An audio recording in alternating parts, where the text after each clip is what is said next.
আসসালামু আলাইকুম বন্ধুরা, কেমন আছেন? আশা করি সবাই ভালো আছেন। তো আজকে আমরা পেঁয়াজের হালি বা চারা যেটাই বলেন এটা বিক্রি করব। তো আগের দিন বিকালবেলা এগুলো আমরা উঠাইছি, এখন এগুলা আগা কেটে দিব। তো আমার বাবা আগা কাটার কাজ করতেছে, তো আমি আগায় দিচ্ছিলাম। তো আগা কাটা প্রায় শেষ, এখন আমরা বস্তায় ভরতেছি। আপনারা যারা নিয়মিত আমার ভিডিও দেখেন সবাই জানেন আমি পিক আপ চালাই ঢাকা শহরে। তো বাড়িতে ঘুরতে আসলাম, এর জন্য বাবার সাথে কাজ করতেছি। তো আমার ভবিষ্যৎ ফিউচার প্ল্যান গাড়ি চালানো বাদ দিয়ে গ্রামে গিয়ে গরু ছাগল পালবো। তো পেঁয়াজের হালি বস্তায় ভরে আমরা রওনা হলাম, আমি আর আমার বাবা হাটের উদ্দেশ্যে। এখন যেহেতু সবাই পেঁয়াজ লাগাই ফেলছে, এখন পেঁয়াজের হালির দাম কম, চারার দাম কম আর কি।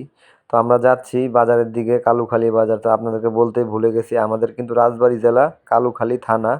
তো আমরা কালুখালী এখন যাচ্ছি, এই যে কালুখালী বাজারে চলে আসছি, এই যে ব্রিজটা। তো আমরা রতনদিয়া স্কুলের এখানে চলে আসছি, এখানেই মূলত চারার হাটটা বসে। তো আমার বাবা চারাগুলি নিয়ে যাচ্ছে। বাজারের যে অবস্থা, বিক্রেতা অভাব নাই, ক্রেতা শূন্য। তো সবাই যেহেতু পেঁয়াজ লাগাই ফেলছে, এখন আর ওইভাবে চাহিদা নাই।